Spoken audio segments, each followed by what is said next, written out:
Olá, quero dar as boas-vindas a você e a todos que nos assistem, nos ouvem nesse podcast do Profissão Docente sobre regulação e supervisão do ensino superior no Brasil.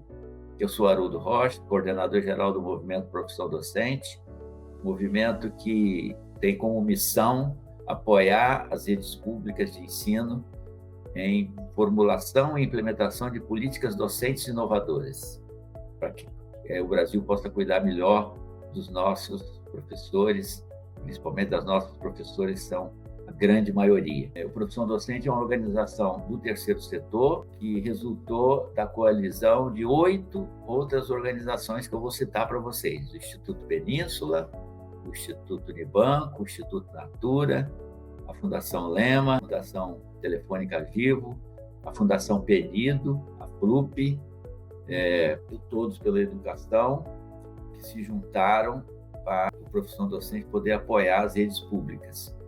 Eu tenho comigo o Pedro, que é o nosso coordenador de formação inicial de professores. O tema da regulação diz respeito à regulação das faculdades que formam professores. E nós temos hoje, nesse 6º episódio, de 13 que nós vamos editar, para debater e ajudar o Brasil a achar as melhores práticas para supervisionar e regular o ensino superior no nosso país.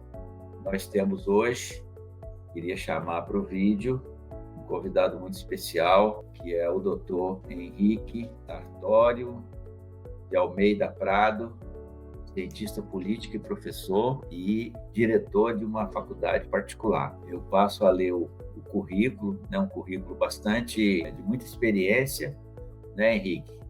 Ele é professor da Universidade Federal da Grande Dourados, no Mato Grosso do Sul, atualmente licenciado, é conselheiro do Conselho Nacional de Educação desde 2022, é doutor em Ciência Política pela UERJ, foi secretário executivo do Conselho Nacional de Educação em 2016, foi secretário nacional de Regulação e Supervisão em 17 e 18, portanto, ele vivenciou a regulação como secretário e foi secretário executivo do MEC, em alguns momentos chegou a ser ministro substituto.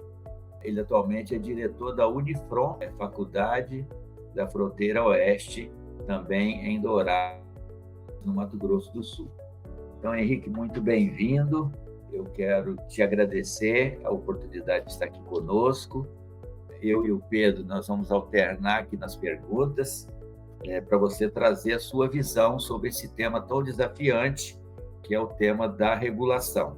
Como eu já falei, 2016, 2018, você esteve, eu vou brincar aqui, no olho do furacão, né, no Conselho Nacional de Educação, nas séries, na Secretaria Executiva do MEC, e cuidando de várias coisas, mas dentre elas, e especialmente, você é um dos maiores especialistas que o Brasil tem na regulação e supervisão do ensino superior. Então, eu te pergunto, o que você destaca como principais desafios da regulação do ensino superior no Brasil? Bom, Haroldo, obrigado pelo convite para falar aqui no Profissão Docente. Parabenizo pela iniciativa tão importante, né, para o nosso país. Você ter instituições, né, o terceiro setor engajado juntamente com o trabalho, né, de formulação de políticas públicas para pensar a formação, para pensar essa importante profissão que hoje é muito importante, né, como sempre, muito importante para o desenvolvimento do país, tanto no ambiente econômico quanto no ambiente social. Acho que é uma pauta permanente que o Brasil precisa ter e o Brasil precisa avançar também nessa importante pauta. Então, parabenizo, agradeço imensamente o convite, Haroldo.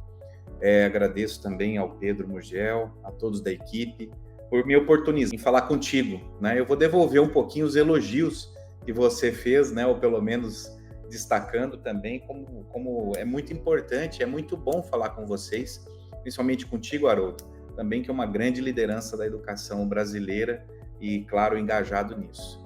Mas falando, né, obviamente, da sua pergunta e dando um tom para a gente começar esse nosso bate-papo, a educação superior no Brasil ela é eivada de desafios. Nós precisamos entender primeiro o contexto, né, e a magnitude que nós temos na oferta da educação superior no Brasil. Os seus sistemas, como eles funcionam, né? Nós temos que enfatizar que pelo MEC e nós temos o Sistema Federal de Ensino, que trabalha também, assim como Par e Passo, trazendo um pouquinho de comparação com a educação básica, um ambiente de cooperação e colaboração com os sistemas estaduais de ensino que também possuem prerrogativas da oferta de educação superior, principalmente das instituições mantidas pelos governos estaduais, né, pelos entes federativos, sejam eles fundações municipais, autarquias municipais, fundações estaduais, universidades e instituições mantidas pelo poder público dos estados membros, né, ou pelo menos dos estados federados.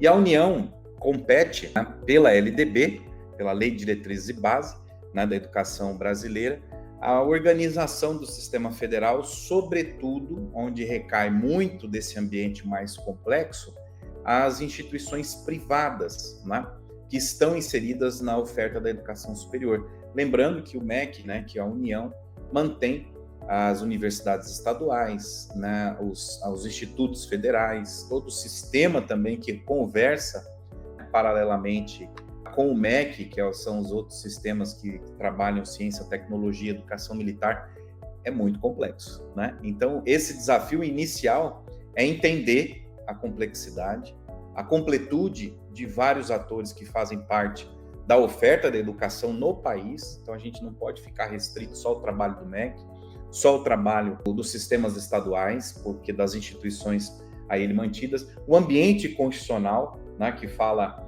das instituições privadas, das instituições públicas, das instituições comunitárias, das instituições tidas como especiais, né, aquelas que estão nos sistemas estaduais, mas cobram mensalidade, por exemplo, né, o ambiente público de oferta e, claro, tudo que cerca a esse ambiente público, Haroldo, já finalizando aqui a minha resposta, vem o ambiente da avaliação da educação primando por princípios, né, de qualidade assim colocados na própria legislação. Então, você conectar, aplicar e entender essa complexidade é esse grande desafio. E aí nós temos outros desafios que a gente pode falar, por exemplo, como o ingresso, como a matrícula, como a retenção, como a permanência do estudante, remuneração dos professores, a própria formação continuada dos professores na educação pública e na educação privada, a governança dessas instituições, né? E como essas instituições conversam com as políticas formuladas pelo Ministério da Educação. É muita coisa para a gente falar, a gente pode escolher umas 15 temas para a gente ficar mais ou menos uns 7 dias conversando. Henrique, eu vou chamar o Pedro, que ele vai fazer uma segunda pergunta para você. Pedro é o nosso coordenador de formação inicial. Vamos lá, Pedro. Obrigado, Haroldo, e obrigado, Henrique. Acho que é uma oportunidade muito grande a gente poder ter essa conversa aqui com você. E eu acho que a primeira resposta já deu o tom do tamanho do desafio, né, que é olhar para a regulação do ensino superior. E aí, retomando assim um pouco do seu período de atuação no Ministério, a gente viu que durante o governo Temer, em 2017, foram emitidos 2 decretos, né, o 9.057 e o 9.235. O primeiro, ele olhava para a regulamentação do ensino à distância, né, do EAD, que a gente sabe que hoje está bastante em discussão também. E o segundo, olhava para a reorganização da supervisão e da regulação do ensino superior. E aí eu queria que você pudesse falar um pouco para a gente quais foram as principais motivações para a criação desses decretos, né? Qual que era o cenário e por que vocês resultaram neles, né? Excelente pergunta, Mugel, porque o que acontece naquele momento? Claro que o cenário de hoje é um cenário diferente, a gente vai chegar eu posso falar um pouco também dessa questão. Mas em 2016, 2017, 2018, nós tínhamos ali um cenário desafiador da educação superior. Primeiro, vamos falar do ambiente da regulação mais dura, né? O hardware, né, ali funcionando. O que era o hardware ali daquele momento? Matrícula, falta de financiamento, final do FIES, né? Aquele rearranjo que houve, já prevendo dificuldades para o futuro. Então, nós tínhamos caminhando, né, a educação num momento de expansão da oferta pública, da oferta privada, né, através do aumento de vagas, do aumento de instituições, entrada de instituições no sistema, e, obviamente, um ambiente muito propício de financiamento fez com que as matrículas crescessem, né? Chegou em 2015, 2014, 2015, nós já tínhamos ali indicativos da não continuidade de muitas dessas políticas, né? Principalmente do financiamento, e esse era um ambiente de desafios. Aí, Haroldo, mais um desafio, né? Então, dentro desse contexto, né? E claro, olhando agora, eu estou pegando aqui uma alusão ao software, que são os decretos, a norma, aquelas portarias que fazem com que o sistema evolua e cresça e se tonifique. Nós tínhamos um ambiente que olhava muito retrovisor, mas não na forma ruim de falar, mas que ficou para trás, que era o ambiente da regulação de 2005 e 2006. Então, nós tínhamos daí 10, 11 anos de aprimoramento de práticas, de experimentação de modelos, de práticas das IES querendo um avanço na educação, sobretudo na oferta de novos currículos, nas diretrizes curriculares de cursos que exigiam atualização. Nós tínhamos ali componentes e unidades curriculares entrando, por exemplo, como a inteligência artificial, a internet das coisas, tudo ali funcionando em prol da evolução da educação e suas ferramentas. E aquele olhar de 2005, ele já não refletia muito a vocação de muitas instituições que entravam no sistema, que queriam inovação, e que o MEC não permitia essa inovação, porque no olhar burocrático, no olhar da regulação mais dura, quando a gente fala da lei, da aplicação da norma, os agentes, né, da regulação não poderiam ali atribuir ou ter margem de uma flexibilidade, de uma adesão de uma nova ideia que não fosse prevista nos decretos, ou pelo menos na legislação como um todo. Lembrando que a grande legislação que nós temos da educação é a LDB, né? E a Lei dos Sinais.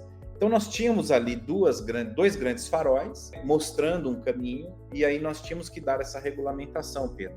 Em 2005 e 2006, nós tínhamos ali a vigência de decretos da educação superior na regulamentação do artigo 80, né, que era o 5622, que foi substituído pelo 9057 em 2017, e o 5773, que era o da regulação, e foi substituído pelo 9235, trazendo inclusive capítulos sobre a avaliação, a supervisão, a regulação, ali sistematizados, e trazendo um ambiente de flexibilização, olhando no critério da articulação e da confiança do sistema.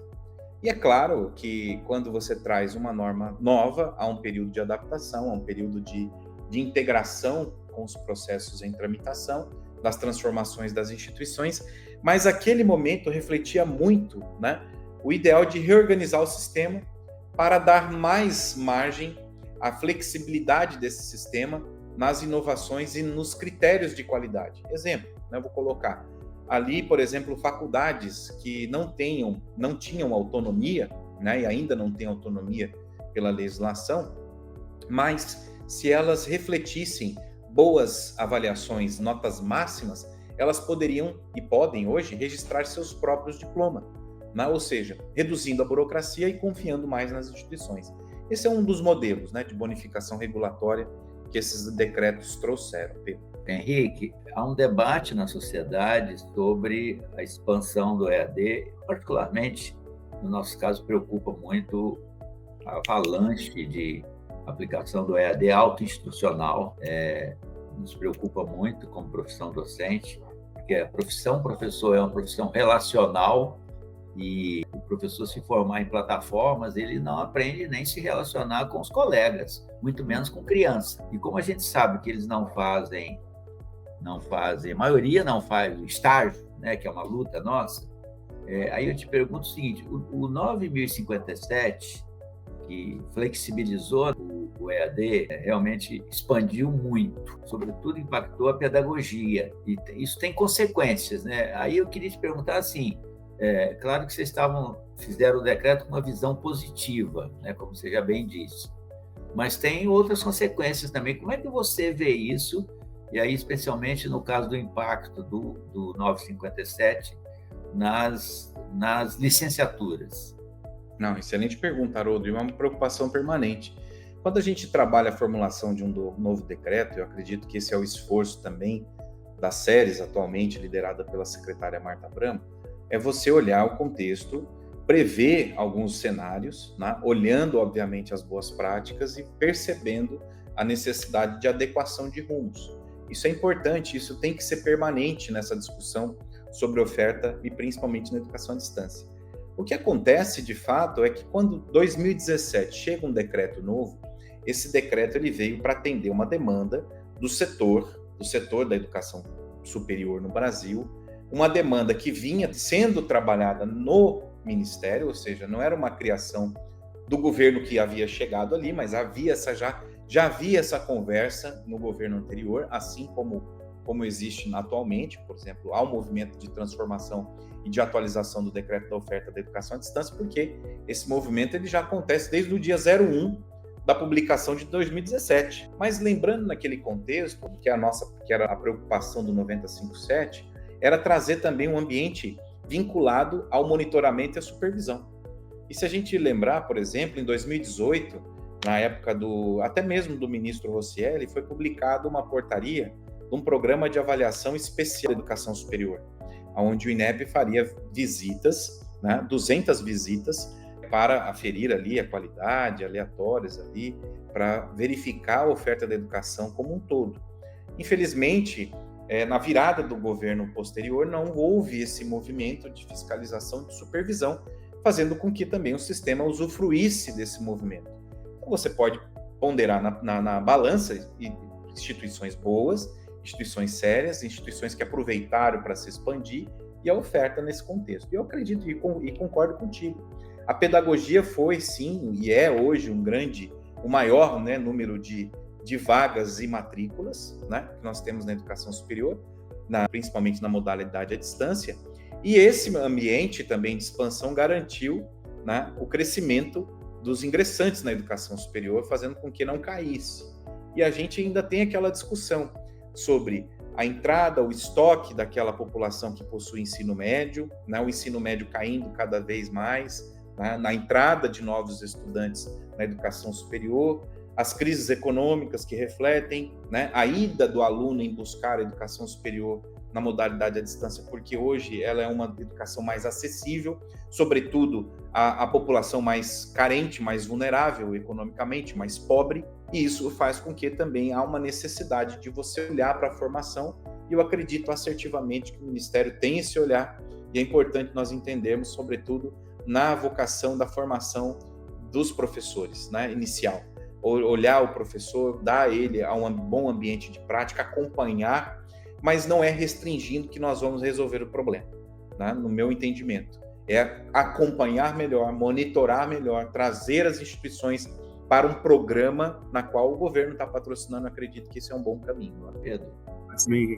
Eu queria fazer um exercício similar assim, para o decreto 9235. Então, passados aí quase 8 anos dele, e que trouxe essa questão da flexibilização, então faculdades com bons desempenhos na avaliação podem emitir os diplomas. Qual que você acha que é o impacto para a regulação do ensino superior desse decreto, passado esse tempo, E se de alguma certa forma esse tipo de flexibilização afastou um pouco o Estado dessas responsabilidades, de garantia de qualidade do ensino superior?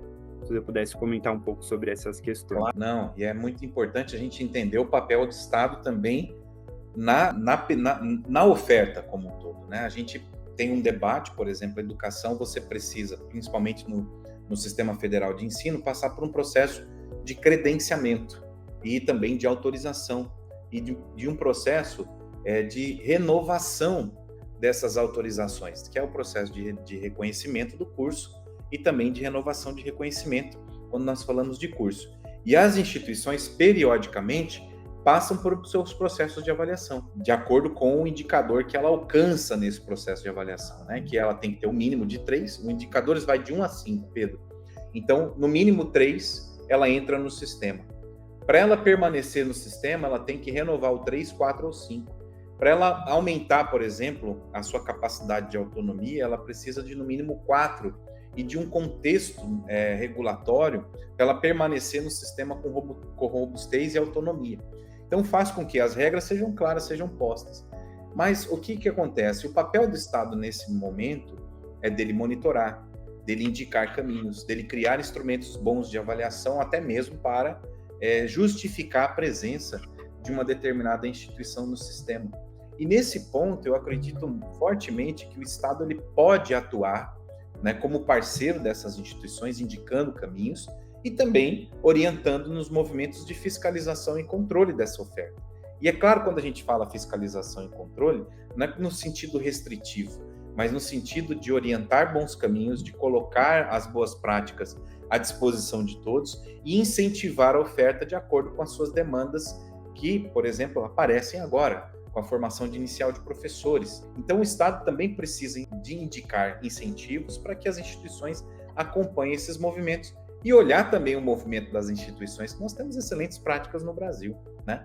Então, a gente olha, às vezes, no senso comum, os erros, né, os problemas, e a gente não encontra boas soluções, uma vez que a complexidade do nosso sistema é muito grande, e o nosso sistema de educação de ensino superior, basicamente, ele reflete a população de muitos estados no mundo afora. Vamos comparar com estados europeus, com estados asiáticos, né, que às vezes são pequenos, territorialmente mais organizados, o controle do Estado é maior na oferta, a participação e a permanência do Estado no acompanhar é mais fácil. No Brasil, nós temos essa complexidade e essa completude de atores que eu falei anteriormente, né?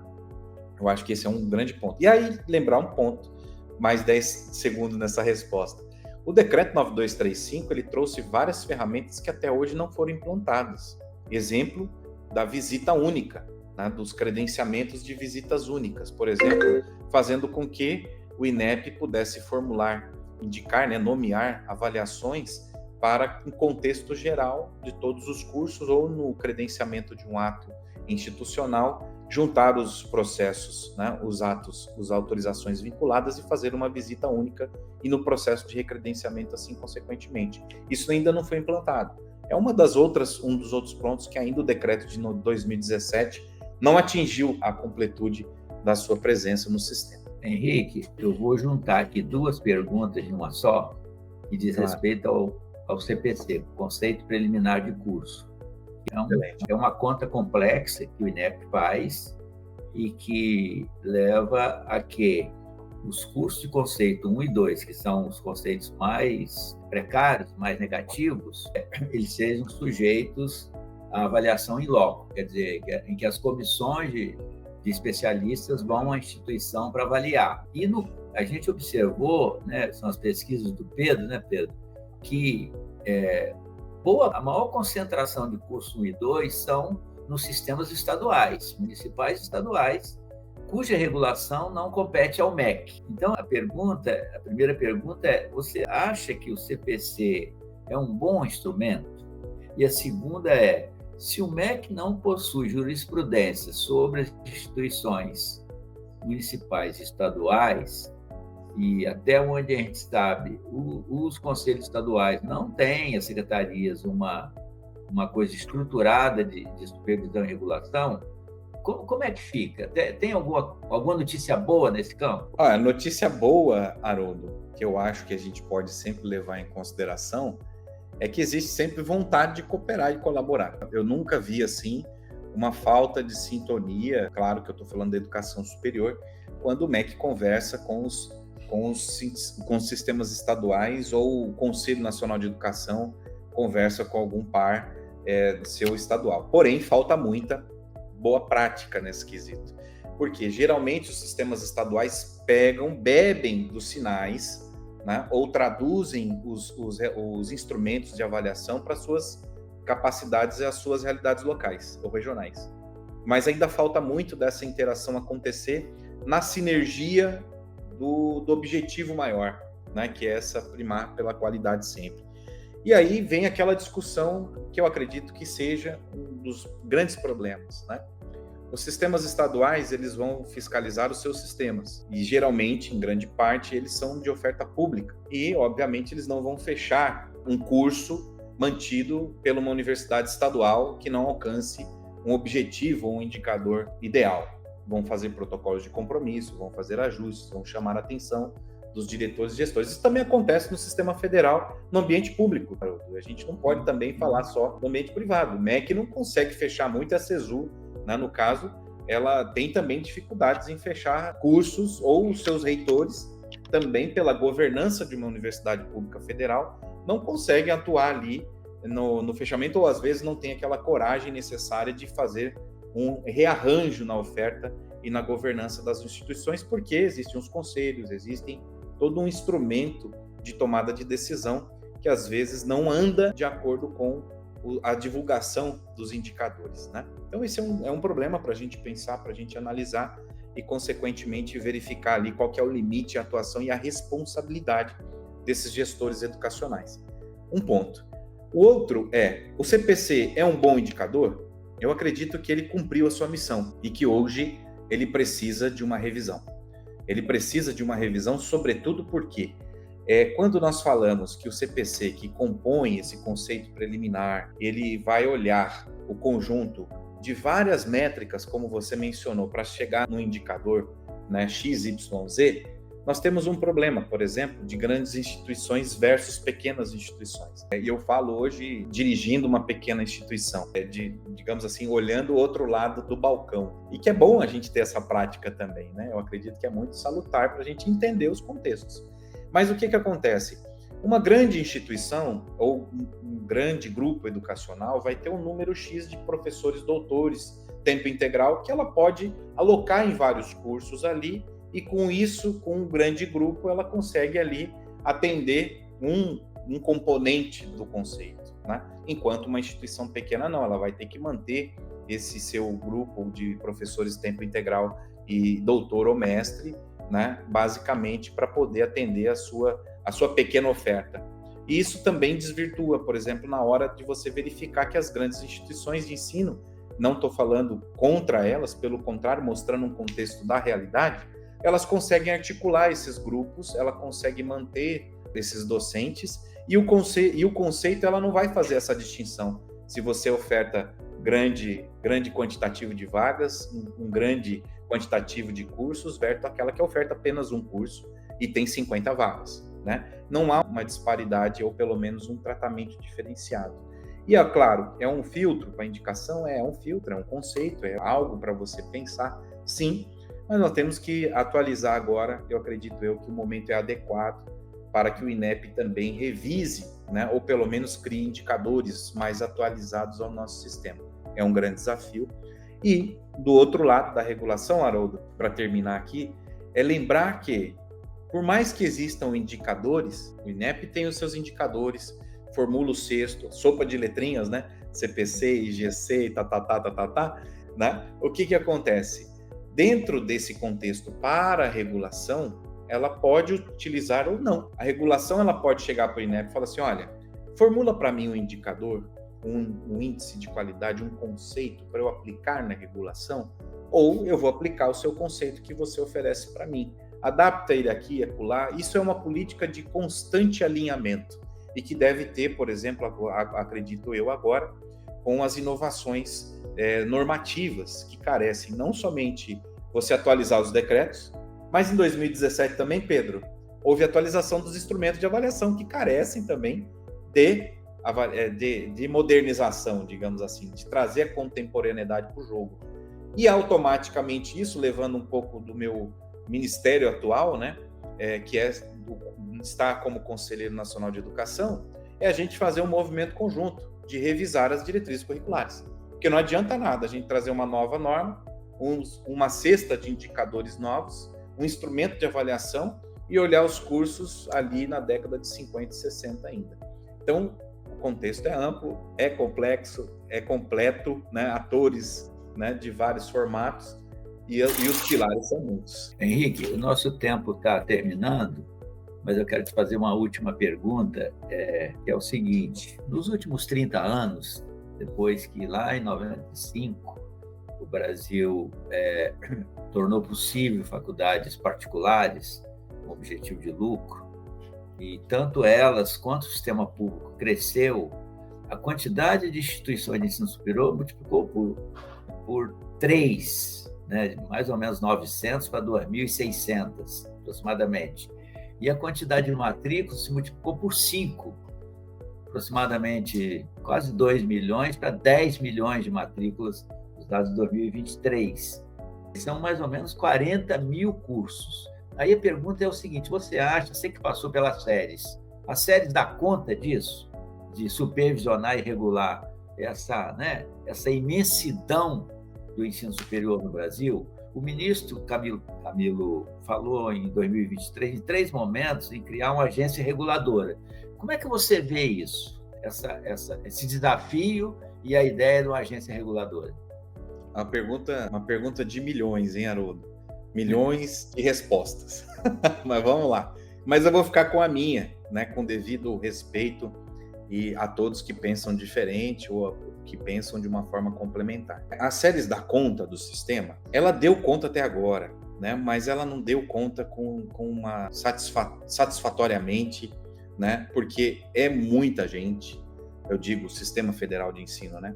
São muitos alunos, são muitos professores, hoje quase 3 mil instituições de ensino, mais de 40 mil, 50 mil cursos, eu não tenho aqui na cabeça especificamente, 10, 12 milhões de matrículas, e é um exército. A séries hoje, ela funciona de uma forma que os seus servidores, muito guerreiros que são, e os seus dirigentes, né, atuam de uma forma muito assoberbada, ou seja, há muito trabalho para pouca estrutura. Então, ela dá conta, obviamente, mas poderia ser melhor, tendo uma estrutura de governança e uma gestão olhando, né, mais o sistema para acompanhar, monitorar, supervisionar, né, o que a gente falta nessa questão, sabendo que as séries e as suas diretorias, a DIREG, a DSUP, bem como a Diretoria de Política Regulatória, trabalham incessantemente para poder manter o sistema.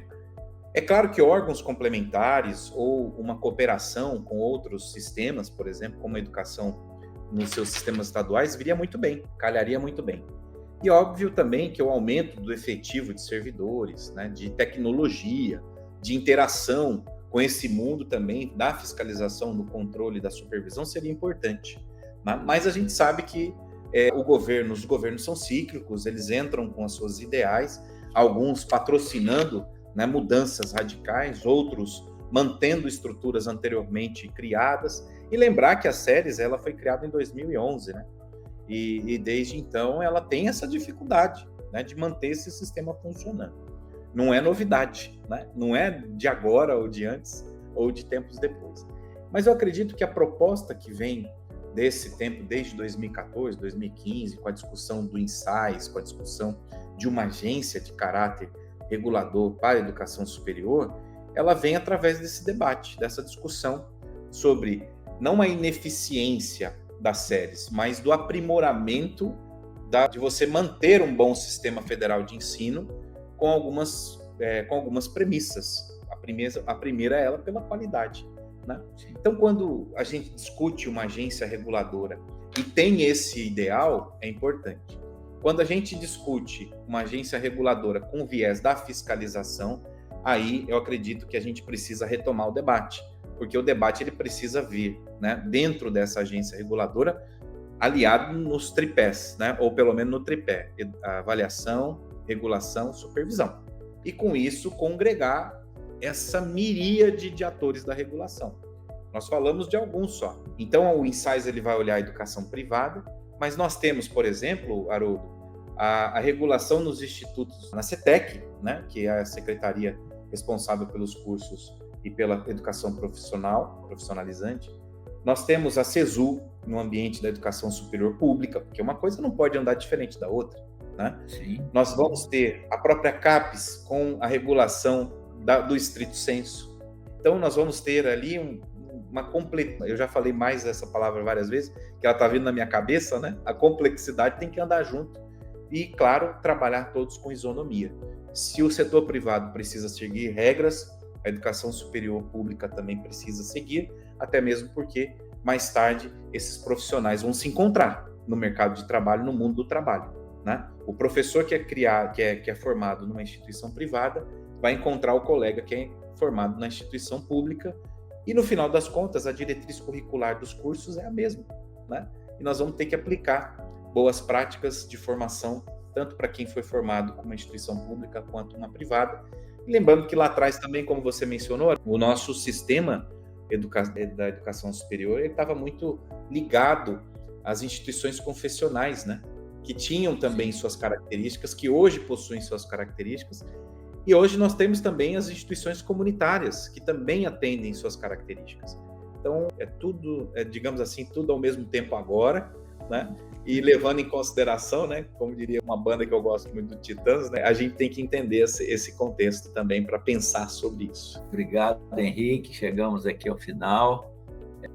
Sempre tivemos e temos agora cada vez desafios maiores, né? Claro. Mas você falou uma coisa importante, o foco de uma eventual agência e das séries tem que ser a coordenação de um processo contínuo de melhoria do ensino superior no Brasil, que é muito importante no desenvolvimento do país. Muito importante. Obrigado, Henrique. Olha, maravilhoso, né? Ótima fala, você trouxe bons insights para todos que estão nos assistindo, nos ouvindo, e esse material vai ficar disponível aí em breve, né, para todo mundo poder desfrutar dessa sua sabedoria. Muito obrigado.